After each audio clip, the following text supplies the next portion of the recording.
This is Fox 5 News, the most powerful name in local news. Covering up those unsightly veins as the weather gets warmer, women are showing a little more skin. It's a growing problem. And coming up next in tonight's Oz Plus segment, an expert is here to answer all of your questions.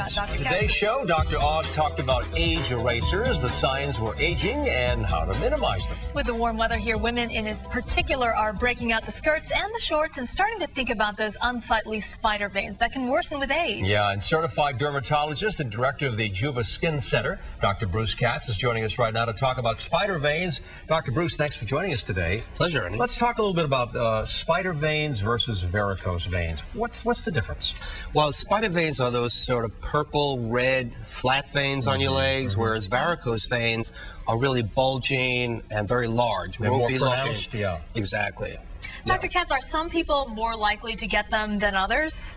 Well, we find that they really run in families, and you can develop them more after pregnancy or hormonal changes, but they really do occur in families. So when you talk about, some cosmetic procedure to help, this is not only just a cosmetic thing, but also spider veins, we understand, hurt, painful. They can be aching. Yeah, exactly. And we use lasers now that really erase these veins very quickly.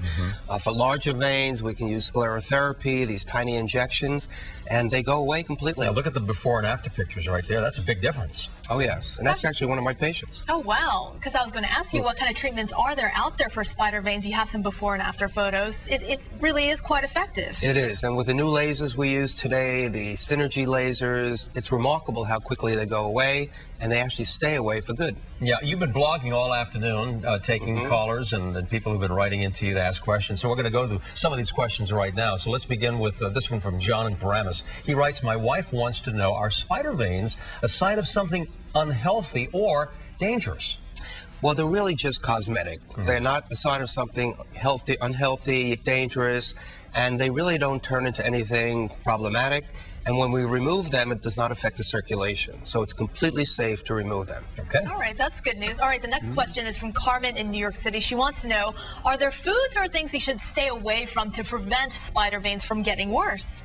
Good question. Foods really do not affect spider veins. We recommend that people don't eat too much salt because that can make you swell and they may look more pronounced, but they really are not caused by any specific foods. Okay, you're a busy man today, taking all kinds of questions, and here's more for you. This is from Victoria in Brooklyn, who wants to know, are spider veins hereditary? Good question.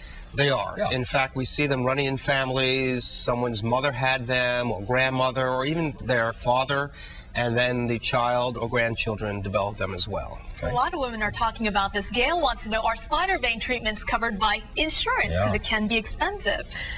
Good question. Unfortunately, they're considered cosmetic and not medically necessary to remove, so they're not covered by insurance. All right, Bruce, you have all kinds of information. Let's do this one. Finally, this is from Brooklyn, who writes to us, I wear supportive pantyhose. My spider veins have gotten worse.